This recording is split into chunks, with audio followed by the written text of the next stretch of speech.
देखो जी, अब जो अगला टॉपिक चल रहा है वो है आपका state of matter. State of matter की बात। भाई हमने मैटर की बातें कर ली, अब हम इसकी स्टेट जानेंगे कि क्या क्या स्टेट होती है इसकी। हमने मैटर की बात कर ली, अब हम इसकी स्टेट जानेंगे। पंखा बंद करना भूल गए थे, ठीक है। देखो, मैटर की जो स्टेट होती है ना, अभी तक हमें बचपन में पढ़ाया जाता था कि मैटर की स्टेट 3 होती हैं, सॉलिड, लिक्विड, गैस, हर कोई जानता है। फिर थोड़े से बड़े, अब जो आप 9th क्लास में जानोगे कि 5 होती हैं, सॉलिड, लिक्विड, गैस और प्लाज्मा और बोस आइंस्टाइन कंडेंसेट, ये 5 होती हैं। इसको इधर लगाओ क्योंकि इसका वो उधर जा रहा है ना, इधर से जा अरे भाई साहब, एडिटिंग में कर दो। तो बात चली, स्टेट ऑफ मैटर होती हैं 5, solid, liquid, gas and boss Einstein condensate, ठीक है। लेकिन हम पांचों पढ़ेंगे नहीं, बस ये 5 नाम जान लिए बहुत है। हम सॉलिड, लिक्विड और गैस के बारे में ही पढ़ेंगे। हालांकि आगे तुम देखोगे कि इनकी स्टेट और भी होती हैं, वो आगे पता चलेंगी, पर वो 12th तक अभी काम आने वाली नहीं है। तो पहली स्टेट होती है भाई सॉलिड, दूसरी स्टेट लिक्विड, और जी तीसरी स्टेट गैस, ठीक है जी। और चौथी स्टेट प्लाज्मा और 5th state Bose Einstein condensate. क्या मास्टर इनके बारे में नहीं बताओगे? नहीं, आपको ज़्यादा स्टडी करनी है तो गूगल पे प्रेजेंट है, आप प्लाज्मा और बोस आइंस्टाइन कंडेंसेट के बारे में पढ़ देना। अब हम बात करते हैं सॉलिड की। सॉलिड की कहानी बात करेंगे। देखो, सॉलिड वो मैटर होता है जिसकी आपको मैंने दिया, ये एक सॉलिड है, ये एक सॉलिड है, ठीक है। इसकी बाउंड्री डिफाइन है, इसका वॉल्यूम भी डिफाइन है, इसकी शेप भी डिफाइन है। आप इसकी शेप भी बता दोगे, इसकी बाउंड्री भी बता दोगे, इसका वॉल्यूम भी आप बता दोगे। इसके पास जो मॉलिक्यूल होते हैं वो बहुत पास पास होते हैं, यानी कि ये अरेंज कैसे होते हैं, रेगुलर फैशन में अरेंज होते हैं, ठीक है। तो लिख लेना, हैव डिफाइनाइट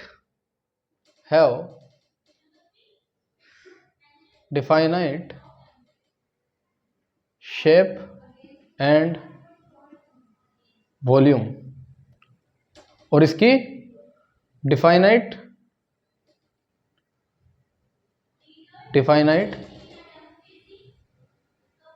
बाउंड्रीज भी होती हैं, ठीक है जी। दूसरी बात, मैंने बोला कि इसके जो सॉलिड के जो पार्टिकल होते हैं वो बहुत पास पास होते हैं और एक रेगुलर फैशन में होते हैं, बहुत पास पास होते हैं और रेगुलर फैशन में होते हैं,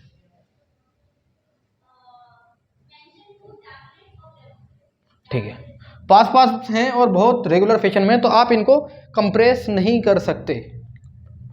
तो पॉइंट लिख लेना कि इसके जो पार्टिकल होते हैं वो इनकम्प्रेसिबिलिटी होती है इनके पास, सॉलिड के पास इनकम्प्रेसिबिलिटी होती है, यानी कि इनकम्प्रेसिबल होते हैं, इनको कंप्रेस नहीं करा जा सकता, ठीक है। तो यहाँ पे लास्ट ये पॉइंट लिख लेना, मैं डिक्टेट कर रहा हूँ कि the particle solid are incompressible, लिख लो, सॉलिड्स आर इनकम्प्रेसिबल, ठीक है जी। अब दूसरी बात हम करेंगे लिक्विड की। दूसरी बात लिक्विड, ठीक है जी, बात करी जाएगी लिक्विड की। अच्छा चलो, लिक्विड के अंदर मैंने बोला लिक्विड की जो शेप होती है वो डिफाइन नहीं होती। रीजन क्या है कि अगर मैं लिक्विड को जिस कंटेनर में डालता हूँ वो उसी कंटेनर की शेप ले लेते हैं। आपने बोतल में डाला 1 लीटर पानी तो उसने बोतल की शेप ले ली, आपने बाल्टी में डाला तो बाल्टी की शेप ले ली, आपने एक किसी स्क्वायर ताशले वगैरह में डाल दिया उसकी शेप ले ली। तो इसकी जो शेप होती है वो डिफाइन नहीं होती, नो डिफाइनाइट शेप डिफाइन नहीं होती। पर इसका वॉल्यूम, अगर आपने 1 लीटर लिया है तो उसको ताशले में डालने से 1 लीटर का 2 लीटर नहीं हो जाता। आपने 10 लीटर की बाल्टी में डाला तो 10 लीटर की बाल्टी, वो बाल्टी का वॉल्यूम है, लेकिन लिक्विड अगर आपने 1 लीटर लिया है उसका वॉल्यूम वही रहेगा। तो इसका वॉल्यूम जो होता है वो डिफाइन होता है, हैव डिफाइनाइट वॉल्यूम, ठीक है। अच्छा, जैसे इसके पार्टिकल रेगुलरली अरेंज थे, लेकिन इसके पार्टिकल जो हैं वो रैंडम फैशन में अरेंज होते हैं, जिसके कारण इसके पास फ्लूइडिटी होती है, have fluidity, have fluidity, fluidity, fluidity होती है, ठीक है। तो रैंडम फैशन में होते हैं और इनके पास फ्लूडिटी प्रेजेंट होती है, तो इनको आप कंप्रेस कर सकते हो, कुछ एक्सटेंट तक कंप्रेस कर सकते हो। Particle of liquid are compressible for some extent, for some extent, ठीक है जी। अब बात चलेगी किसकी, लिक्विड की, बात करेंगे हम लिक्विड की। तीसरी बात वो सॉरी लिक्विड की तो हो गई, गैसेस की, ठीक है। अच्छा भाई, गैस के जो पार्टिकल होते हैं, गैस इसकी डिफाइनाइट शेप नहीं होती, आप किसी भी शेप में डालो गैस उसी शेप में की हो जाएगी। दूसरी बात, आप उसका वॉल्यूम भी डिफाइन नहीं कर सकते, मैंने इतनी सी गैस यहाँ पे डाल दी तो इसी पूरे वॉल्यूम को ऑक्यूपाई कर लेगी, ठीक है। तो इनका वॉल्यूम भी डिफाइन नहीं होता, लेकिन इनके पास फ्लूडिटी बहुत ज़्यादा होती है। भाई नेचर जो फ्लूइड नेचर है इनका, उड़ते फिरते हैं। दूसरी बात कि इनके जो पार्टिकल होते हैं ना, जैसे भाई ये तो रैंडम फैशन में थे, कुछ स्पेस था, उनके बीच में बहुत ज़्यादा स्पेस होगा, तो ये हाईली कंप्रेसिबल होंगे। तो लिख लेना, no definite shape and volume. दूसरा, हैव फ्लूडिटी होगी भाई, फ्लूडिटी हैव फ्लूडिटी। तीसरा, हाईली कंप्रेसिबल, हाईली कंप्रेसिबिलिटी क्यों होती है, क्योंकि बहुत ज़्यादा दूर दूर पार्टिकल होते हैं, तो बहुत आसानी से इनको कंप्रेस करा जा सकता है। उम्मीद है ये समझ में आया होगा। इसको लिख लो, फिर आगे पढ़ाता हूँ।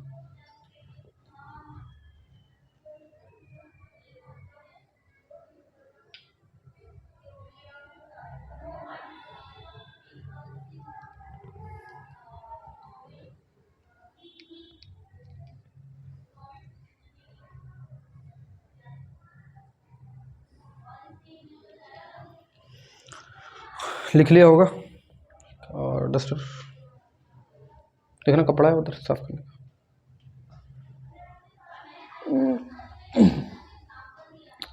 चलो भाई, मैं मिटा रहा हूँ मैं इसे।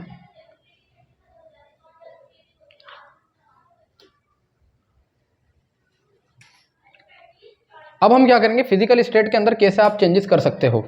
भाई हमने स्टेट ऑफ मैटर पढ़ लिया, और मेनली हमने कौन सी स्टेट पढ़ी है मैटर की, फिजिकल स्टेट पढ़ी है। फिजिकल स्टेट कौन सी होती है, जिनको टच करके आप बता सकते हो, ठीक है। तो इसके अंदर आप चेंजेस कैसे कर सकते हो। भाई एग्जांपल के तौर पे आपके पास कोई मेटल है, आपके पास कोई मेटल है, सॉलिड है, सॉलिड को आपने टेम्परेचर देना शुरू करा, आप टेम्परेचर देते गए देते गए देते गए देते गए देते गए, एक टाइम ये आएगा कि एक टेम्परेचर वो आएगा जहाँ पे ये जो सॉलिड है ना, ये लिक्विड में कन्वर्ट होना स्टार्ट कर देगा। वो जो टेम्परेचर है, वो जो टेम्परेचर जहाँ पे ये लिक्विड में कन्वर्ट होना जस्ट स्टार्ट कर दे, उस टेम्परेचर को हम क्या बोलेंगे, ये इस सॉलिड का मेल्टिंग पॉइंट है, क्योंकि इसने यहाँ पे मेल्ट होना स्टार्ट कर दिया। अब आप टेम्परेचर दे दे के उसको मेल्ट करते जा रहे हो, फिर लिक्विड बन गया। अब लिक्विड जब वो बना, आप लिक्विड को फिर से टेम्परेचर बढ़ाते गए बढ़ाते गए बढ़ाते गए बढ़ाते गए, एक टाइम वो आएगा कि जिस टेम्परेचर पे वो वेपर बनना स्टार्ट कर देगा। तो वो जो टेम्परेचर होगा जहाँ पे वो वेपर बनना स्टार्ट करेगा, वो क्या कहलाएगा, उसका बॉइलिंग पॉइंट कहलाएगा। तो समझने वाली बात यह है कि आप स्टेट ऑफ मैटर के अंदर चेंजेस कैसे ला सकते हो, दो तरीके से। नंबर पहला कि आप टेम्परेचर चेंज कर दो, नंबर दूसरा कि आप क्या करो, गैस लो, ये जो आप परफ्यूम वगैरह लगाते हो या सिलेंडर के अंदर जो गैस भरकर आती है, उसको कैसे भरते होंगे। होता क्या है कि गैस के मॉलिक्यूल के ऊपर प्रेशर लगाया जाता है, प्रेशर लगा के उसके मॉलिक्यूल को पास में लाया जाता है, मॉलिक्यूल के पास में लेकर आते हैं, तो फिर उसको कंटेनर भर देते हैं। आप ऐसे सिलेंडर को हिला के देखना, आपको लिक्विड लिक्विड सा महसूस होता है। तो आपने क्या करा, गैसियस स्टेट को लिक्विड स्टेट में कन्वर्ट कर दिया बाय प्रेशर अप्लाई करके। फिर उसके बाद और प्रेशर अप्लाई करते चले जाओ, तो आप किस में कन्वर्ट कर दोगे, उसको सॉलिड में कन्वर्ट कर दोगे, ठीक है। तो वही बात करेंगे, हेडिंग डालो, change in physical state of matter can be done by change in physical state of matter can be done by two ways, दो रास्तों से। नंबर पहला by changing the temperature, number पहला कैसे, बाय चेंजिंग द टेम्परेचर। ये red colour आ रहा है ना, क्लियरली दिख रहा है कभी में, बाय चेंजिंग द टेम्परेचर। अच्छा ठीक है। बाय चेंजिंग द टेम्परेचर के अंदर आप जो बातें करोगे, पहली बात करोगे मेल्टिंग पॉइंट की, उसी के अंदर बता दिया जाएगा। मैंने अभी बोला भी है, क्या जी, मेल्टिंग पॉइंट। क्या होता है मेल्टिंग पॉइंट? मैंने बताया कि जिस टेम्परेचर पे कोई सॉलिड अपन मेल्ट होना स्टार्ट कर दे वो उसका मेल्टिंग पॉइंट कहलाता है। तो लिखते हैं इसमें, the temperature at which solid melt, the temperature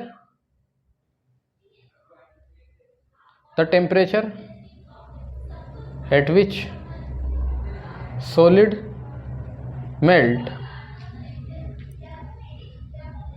to form liquid at atmospheric pressure, to form liquid at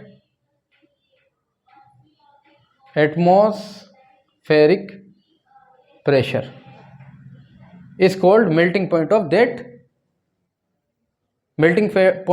solid। ठीक है, is called melting point of that solid. यहाँ पे बोला कि एट एटमॉस्फेरिक प्रेशर, देखो प्रेशर को आपको कांस्टेंट रखना पड़ेगा। एटमॉस्फेरिक प्रेशर क्या होता है, 1 atm होता है, उसके ऊपर आप बॉइलिंग पॉइंट देखोगे। क्योंकि अगर ऐसा हो जाए कि आपने एक बार तो सॉलिड को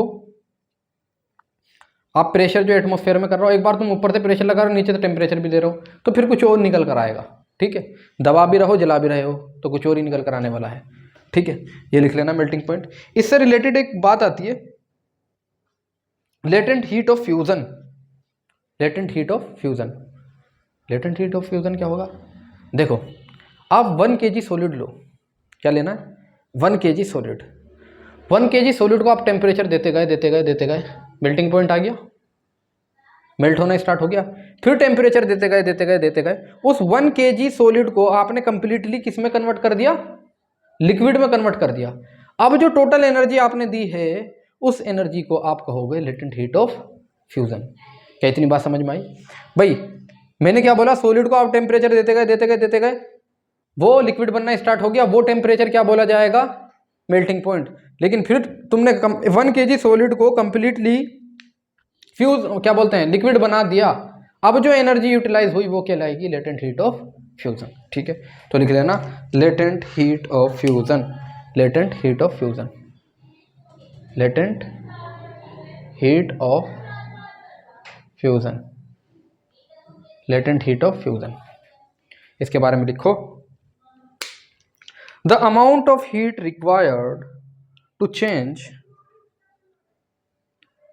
the amount of heat required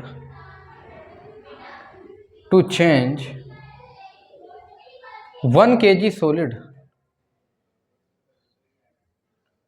to liquid,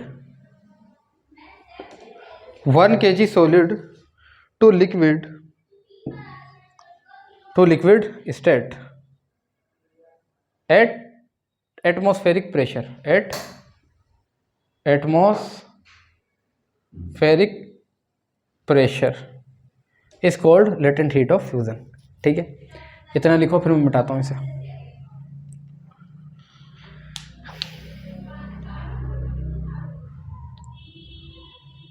video रोक के लिख लिया करो, आगे बात करते हैं हम। इसे मिटा देते हैं। बाय चेंजिंग द टेम्परेचर बात चल रही थी, मेल्टिंग पॉइंट की बात कर दी, इससे रिलेटेड एक हीट की बात करी, लेटेंट हीट ऑफ फ्यूजन। अब हम बात करते हैं बॉइलिंग पॉइंट की। भाई टॉपिक क्या चल रहा है, फिजिकल स्टेट में चेंज कर रहे हो, उससे रिलेटेड बातें चल रही हैं, तो दूसरी बात चलेगी बॉइलिंग पॉइंट। भाई वो टेम्परेचर जिसके ऊपर लिक्विड, वो टेम्परेचर जिसके ऊपर लिक्विड वेपर बनना स्टार्ट हो जाए वो उसका बॉइलिंग पॉइंट कहलाएगा।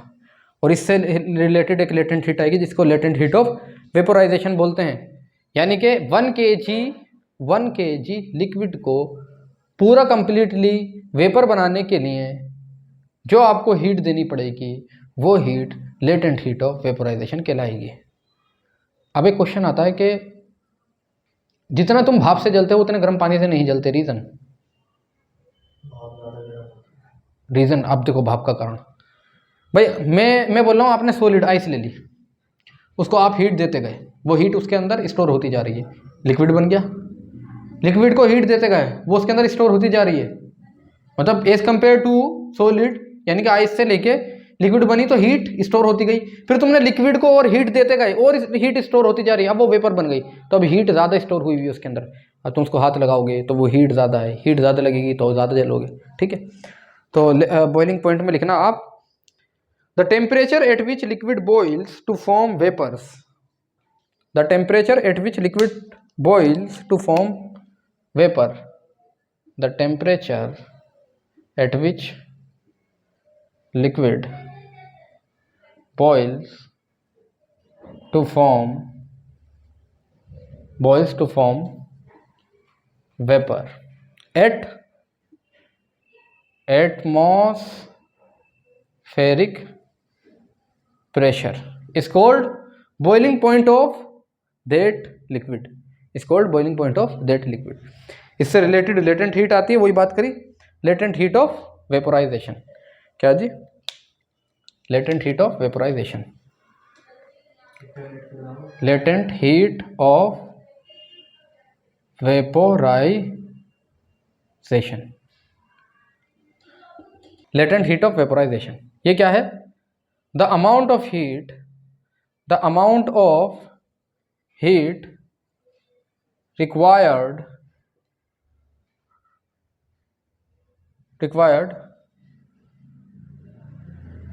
to form 1 kg liquid to its vapor form, is called latent heat of vaporization, is called latent heat of vaporization। लिख लो ये, फिर मैं आगे की बात बताता हूँ।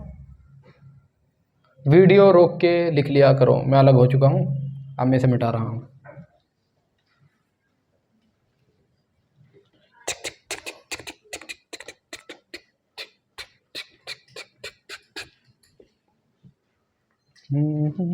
अब बात करते हैं किसकी। देखो मैंने तुमसे बात करी कि हम स्टेट के अंदर चेंज कर रहे हैं, मैटर की स्टेट के अंदर चेंज कर रहे हैं, पहले रास्ते से टेम्परेचर चेंज करके। हमने आपसे कहा कि ये लो आप सॉलिड को गर्म करो, बनाओगे क्या? लिक्विड। सॉलिड को हॉट करो, बनाओगे क्या? लिक्विड।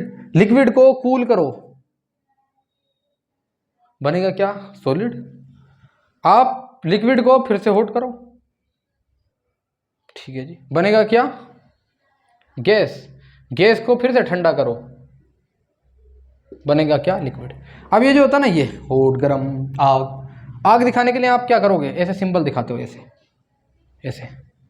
अब किसी से लड़ाई हो जाए बाई चांस, तो आपको कुछ नहीं करना है, आपको बस मेनली क्या करना है, उसकी चैट में जाके ये लिख के सेंड कर देना, ऐसे बना के सेंड कर देना है। अब पहली बात वो पूछेगा ये क्यों भेजा, कि साइंस पढ़ जाके MM सर से, तुझे इसका जवाब मिल जाएगा, ठीक है।